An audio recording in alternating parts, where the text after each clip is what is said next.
क्या आपने कभी सोचा है कि हमारे धर्म में हर चीज़ को कौवे से जुड़कर क्यों देखा जाता है? कौवा हमेशा एक अल्टीमेट साइन क्यों बन जाता है शुभ और अशुभ चीज़ों के लिए? अच्छा, क्या आपने कभी ये विचार किया है कि कभी भी जब श्राद्ध होता है तो कौवों के लिए एक प्लेट अलग से निकाली जाती है और जब तक कौवे आकर उस प्लेट से खाना नहीं खा लेते हैं तब तक पूरे कार्यक्रम को अधूरा क्यों माना जाता है? नहीं सोचा? तो चलिए साथ में सोचते हैं। नमस्कार, स्वागत है आपका लाइव सिटीज के खास कार्यक्रम ज्ञान अड्डा में और मैं हूं आपके साथ सौम्या राठी। ज्ञान अड्डा में आज हमने मुद्दा उठाया है कि कौवा हमारे लिए कितना कुछ सिग्निफाई करता है, कौवे से जोड़कर विश्वास और अंधविश्वास की बातों को क्यों देखा जाता है। तो आप सभी ये जानते होंगे कि कौवे को लेकर हमारे समाज में, हमारे धर्म में, खासतौर पर हिंदू धर्म में काफी ज्यादा मान्यताएं हैं। अगर आप कहीं जा रहे हैं, आपको सूखी डाल पर बैठा हुआ अगर एक कौवा दिख जाता है तो तौबा तौबा, भगवान को याद कर लीजिए, हनुमान चालीसा का पाठ पढ़ लीजिए। ऐसा मैं नहीं कह रही हूँ, ऐसा कौवे को अशुभ बताने वाले जो ज्ञानी है वो कहते हैं, क्योंकि सूखी डाल पर बैठा हुआ जो कौवा है वो क्या दर्शाता है? वो दर्शाता है जेल योग को। जी हाँ, मैं झूठ भी नहीं बोल रही, जेल योग, ये एग्जैक्ट वर्ड्स मैंने पढ़े थे। क्योंकि इंटरनेट की दुनिया है आजकल, तो कुछ भी हो तो गूगल कर लेते हैं ना। तो गूगल करके देखिएगा जरा कि अगर कौवा सूखी डाल पर बैठा हुआ नजर आता है तो उसका क्या मतलब निकाला जाता है। तो इसका मतलब निकाला जाता है जेल योग। यानी कि अगर आप एक सूखे पेड़ की डाली पर कौवे को बैठे हुआ देख लेते हैं तो बस टाटा बाय बाय बोल दीजिए घर वालों को, आप जेल जाने वाले हैं। इसके अलावा ये भी बताया जाता है कि अगर कोई कौवा आपके घर के बाहर आया हुआ है या फिर अगर आपकी खिड़की पर अपनी चोंच से ठक ठक कर रहा है तो इसका मतलब यह है कि आपके घर पर कोई मेहमान आने वाला है। हालांकि कौवे से अच्छी चीज़ों को जोड़कर रेयरली ही देखा जाता है। इसके अलावा भी बहुत सारी चीज़ें कही जाती है, जिनमें से एक बात यह भी है कि अगर आपको कौवा अपना सर खुजाते हुए कहीं नजर आ जाए और आप किसी काम के लिए निकले हैं तो फिर आपको अगर अपना काम चाहिए कि पूरा हो जाए ठीक तरीके से तो 108 बार भोलेनाथ का नाम ले लेना चाहिए, नहीं तो काम पूरा हो जाए ये मुमकिन ही नहीं है। अब भोलेनाथ का नाम क्यों लेना चाहिए तो ये भी आपको बता देते हैं। जैसा कि आप सभी जानते हैं कि कौवा जो है वो शनिदेव की सवारी है। शनिदेव को हिंदू धर्म में बहुत ज़्यादा मान्यता दी गई है। शनिदेव की लोग पूजा करते हैं, अक्सर शनिवार के दिन उनकी पूजा की जाती है और ये माना जाता है कि शनिदेव को गुस्सा बड़ी जल्दी आता है और उतनी ही जल्दी वो प्रसन्न भी हो जाते हैं।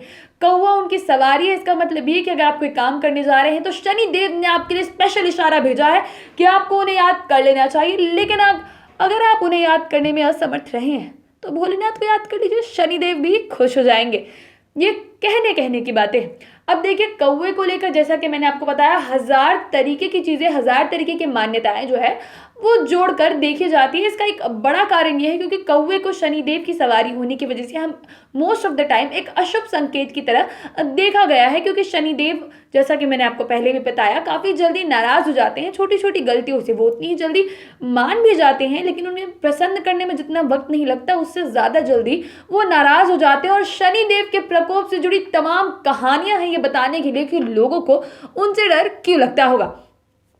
ऐसे में अगर कौवा नजर आता है तो लोग ये समझ लेते हैं कि उन्होंने शनिदेव को नाराज करने वाला कोई काम अवश्य कर दिया है, इसीलिए शनिदेव का प्रकोप ना बरसे, इसीलिए भगवान को याद करने लगते हैं। तरह तरह की चीजें, तरह तरह के टोटके जो है वो लोग करने लग जाते हैं। बात जहां तक रही श्राद्ध की, जहां पर कौवों के लिए एक प्लेट निकाली जाती है, तो आपको यहाँ मैं ये बता दूं कि ये माना जाता है कि कौवे जो होते हैं वो दुनिया से दुनिया में ट्रैवल करते हैं। जी हाँ, दुनिया से दुनिया में ट्रैवल करते हैं। यानी कि एक दुनिया जो इंसानों की है और एक स्पिरिचुअल वर्ल्ड, यानी कि जो आत्माओं का वर्ल्ड है, वहां के बीच में कौवे जो मैसेंजर्स की तरह काम करते हैं। ऐसे में अगर श्राद्ध वाले दिन जिसका भी श्राद्ध रखा गया है, उसी की आत्मा कौवे का रूप धारण करके आती है, प्लेट से खाना निकालती है और खा लेती है। जब तक कौवा कुछ नहीं खा लेता है श्राद्ध को अधूरा माना जाता है। ये माना जाता है कि श्राद्ध जो है वो पूरा नहीं हुआ है।